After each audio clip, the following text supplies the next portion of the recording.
اعوذ باللہ من الشیطان الرجیم بسم اللہ الرحمن الرحیم۔ اللہ تبارک تعالیٰ کے نام سے شروع جو بڑا مہربان اور نہایت رحم فرمانے والا ہے۔ پیارے دوستو، اللہ تبارک تعالیٰ نے قرآن پاک میں ارشاد فرمایا ہے، اور ہر جان کو موت کا ذائقہ چکھنا ہے اور تم ہماری طرف ضرور لوٹائے جاؤ گے۔ پھر دوستو، اللہ تبارک تعالیٰ نے ہر ایک انسان کو دو چیزوں سے بنایا ہے، نمبر 1 روح اور نمبر 2 جسم۔ روح کے بغیر جسم کچھ بھی نہیں، یہ صرف ایک بے جان پتلا ہے، اور روح کے ساتھ اللہ تبارک تعالیٰ نے انسان کو طاقت عطا فرمائی ہے۔ روح انسانی جسم سے کہیں زیادہ طاقتور ہوتی ہے، لیکن ہر ایک انسان کو روح ایک مخصوص مدت تک دی گئی ہے۔ اس مدت کے پورا ہونے کے بعد روح کو قبض کر لیا جاتا ہے، جس کی وجہ سے انسان کی موت واقع ہو جاتی ہے، اور موت کے بعد انسان کا جسم اسی دنیا میں رہ جاتا ہے اور روح ایک نئی دنیا میں چلی جاتی ہے، جس کو عالم ارواح کہا جاتا ہے۔ پیارے دوستو، آج کی اس ویڈیو میں ہم آپ کو بتائیں گے کہ جب کسی انسان کی موت کا وقت قریب آتا ہے تو ملک الموت علیہ السلام اس کی روح کو کیسے قبض کرتے ہیں،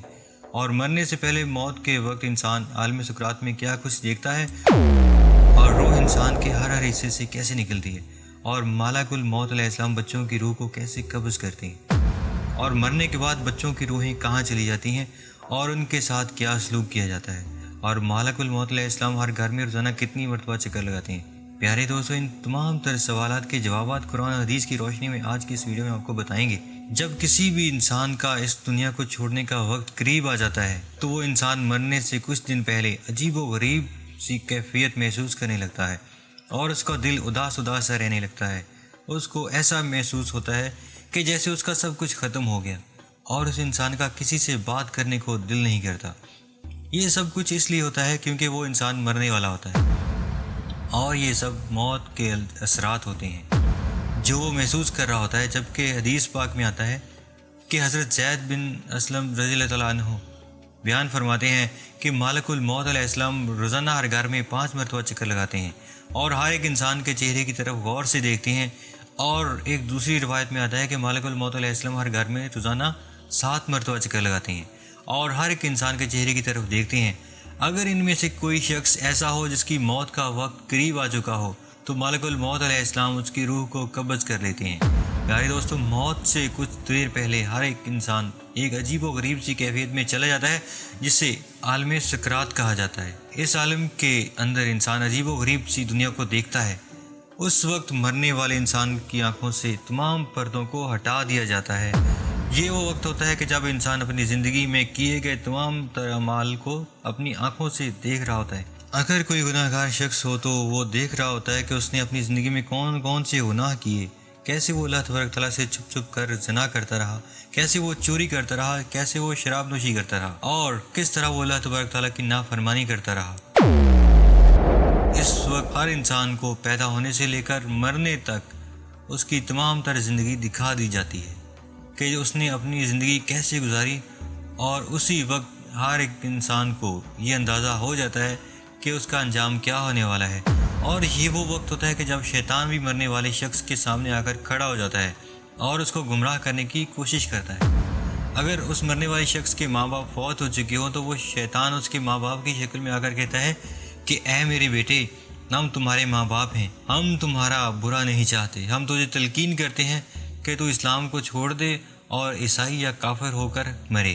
کیونکہ مرنے کے بعد یہی دین کام آنے والا ہے۔ اسی طرح شیطان اس مرنے والے شخص کے سامنے اس کے دوسرے عزیز و اقارب کی شکلوں میں بھی آ کر اس کو گمراہ کرنے کی کوشش کرتا ہے۔ پیارے دوستو، ذرا غور کیجئے کہ یہ کتنا خطرناک مرحلہ ہوتا ہے کہ جس مرحلے کے اندر ایک طرف انسان کا ایمان ہے اور دوسری طرف انسان کے ماں باپ اس کے سامنے کھڑے ہیں۔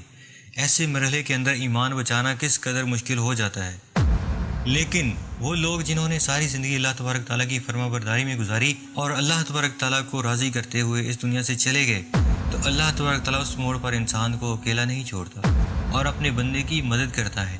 اور اس کو ایمان پر ثابت قدمی عطا فرماتا ہے۔ اور اگر کوئی ایسا شخص ہو جس نے ساری اللہ تبارک تعالیٰ کی نافرمانیاں کی اور اللہ تبارک تعالیٰ کو ناراض کرتے ہوئے اس دنیا سے چلا گیا، تو اس وقت وہ شخص عیسائی، پادری، یہودی ہو کر مرتا ہے اور ہمیشہ ہمیشہ کے لیے واصل جہنم ہو جاتا ہے۔ پیارے دوستو، عالم سکرات کے بعد انسان کی روح نکلنے کا مرحلہ شروع ہو جاتا ہے۔ اس مرحلے کے اندر ملک الموت علیہ السلام انسان کی روح قبض کرتے ہیں۔ پیارے دوستو، کچھ لوگ ایسے ہوتے ہیں جن کی روح پل بھر میں قبض کر لی جاتی ہے، اور کچھ لوگ ایسے ہوتے ہیں جن کی روح تڑپا کر نکالی جاتی ہے۔ حدیث پاک میں آتا ہے کہ ایک دن حضرت عمر رضی اللہ تعالیٰ عنہ نے حضرت کعب بن احبار رضی اللہ تعالیٰ عنہ سے فرمایا کہ آپ ہمیں موت کی سختیوں کے بارے میں بتائیں۔ تو حضرت کعب بن احبار رضی اللہ تعالیٰ عنہ پر عرض کرنے لگے کہ اے امیر المومنین، موت کی سختی ایسی ہے جیسا کہ ایک شاخ ہو اور اس پر بے شمار کانٹے لگے ہوں، اور اس کانٹے دار شاخ کو کسی انسان کے پیٹ میں داخل کر دیا جائے اور اس شاخ کا ہر ایک کانٹا انسان کے پیٹ کی ہر رگ میں پیوست ہو جائے۔ اس کے بعد ایک طاقتور انسان شاخ کو زور کے ساتھ انسان کے پیٹ سے باہر نکالے، تو اس وقت انسان کو جتنی تکلیف ہوئی جس کے پیٹ سے کانٹے دار شاخ کو نکالا گیا، اس سے کہیں زیادہ تکلیف موت کے وقت ہوتی ہے۔ پیارے دوستو، حضور پاک صلی اللہ علیہ وسلم نے ارشاد فرمایا کہ موت کے وقت انسان کو جتنی تکلیف ہوتی ہے، اس تکلیف میں سے ایک بال برابر تکلیف کو زمین و آسمان پر رکھ دیا جائے تو زمین و آسمان کے تمام لوگ مر جائیں۔ ایک دوسری حدیث میں ہے، حضور اکرم صلی اللہ علیہ وسلم نے ارشاد فرمایا کہ موت کی تکلیف 1000 مرتبہ تلوار مارنے سے زیادہ سخت ہے۔ پیارے دوستو، جب انسان کی روح نکالی جا رہی ہوتی ہے تو اس وقت موت کی شدت کی وجہ سے انسان چیخنے اور چلانے کی کوشش کرتا ہے، لیکن اس کی آواز کو بند کر دیا جاتا ہے، اور اس کا جسم اتنا کمزور ہو جاتا ہے کہ وہ کسی سے مدد طلب بھی نہیں کر سکتا۔ پیارے دوستو، روح کو سب سے پہلے پاؤں کی طرف سے نکالا جاتا ہے، اس کے بعد پنڈلیاں اور رانیں ٹھنڈی پڑ جاتی ہیں۔ اس طرح آہستہ آہستہ کر کے انسان کے جسم کے ہر حصے سے روح کو نکالا جاتا ہے، اور روح جب انسان کے گلے تک پہنچ جاتی ہے تو یہ وہ وقت ہوتا ہے جب انسان پر توبہ کا دروازہ بند کر دیا جاتا ہے۔ اس کے بعد کسی بھی انسان کی توبہ قبول نہیں کی جاتی۔ اس کے بعد ملک الموت علیہ السلام منہ کی طرف سے روح کو قبض کر لیتے ہیں، اور انسان کا منہ کھلا کا کھلا رہ جاتا ہے اور انسان کی آنکھیں کھلی کی کھلی رہ جاتی ہیں۔ پیارے دوستو، موت ایک ایسی حقیقت ہے کہ جس سے ہر ایک انسان کو گزرنا ہے، پھر چاہے وہ بچہ ہو، بوڑھا ہو یا جوان ہو۔ پیارے دوستو، اب بات کرتے ہیں کہ بچوں کو موت کس طرح آتی ہے، اور مالک الموت علیہ السلام بچوں کے ساتھ کیسا رویہ اختیار کرتے ہیں، اور مرنے کے بعد بچوں کے ساتھ کیا سلوک کیا جاتا ہے۔ تو اس کے متعلق روایات میں آتا ہے کہ بچے چونکہ معصوم ہوتے ہیں اور وہ گناہوں سے پاک ہوتے ہیں، لہذا مالک الموت علیہ السلام ہر نابالغ بچے کی روح کو نرمی کے ساتھ قبض کرتے ہیں، کیونکہ بچوں نے کوئی گناہ نہیں کیا ہوتا اور وہ مالک کے مکلف نہیں ہوتے۔ لہذا جب کوئی بھی بچہ فوت ہو جاتا ہے تو وہ فوت ہونے کے بعد سیدھا جنت میں چلا جاتا ہے، اور جنت کے اندر وہ بچہ حضرت ابراہیم علیہ السلام اور ان کی زوجہ محترمہ حضرت سارہ رضی اللہ تعالیٰ عنہ کی کفالت میں ہوتا ہے، اور وہ قیامت تک ان کی کفالت میں رہے گا۔ قیامت کے بعد جب اس بچے کے ماں باپ جنت میں داخل ہوں گے تو اس بچے کو اس کے ماں باپ کے سپرد کر دیا جائے گا۔